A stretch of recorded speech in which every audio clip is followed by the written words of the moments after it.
think there's a myth of work that exists, certainly a myth that I grew up with, a kind of caricature of work, a 9-to-5 migration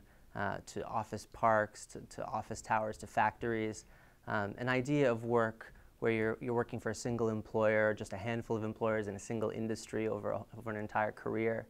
And that may have been true to a substantial extent, at least, during this period of standard employment, this period of the 1940s, 50s, and 60s, when kind of Keynesian orthodoxy reigned and there was relative labor management accord. But it's really come apart in the last 3 or 4 decades, and that myth of work, that picture of standard employment, has come apart at the seams for a whole variety of reasons, and a whole explosion of contingent and precarious roles have grown up and become an increasingly large portion of the labor force, such that by some estimates, as much as a third of the labor force in developed countries, including in the United States, consists of so-called precarious workers.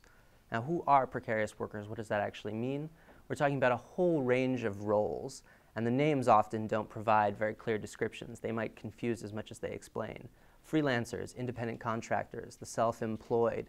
regular part-time workers, seasonal part-time workers, interns, permalancers, temps, a whole range of roles, each with their own sort of worldviews, each with their own separate issues, but all united by a certain kind of precariousness in the labor force, a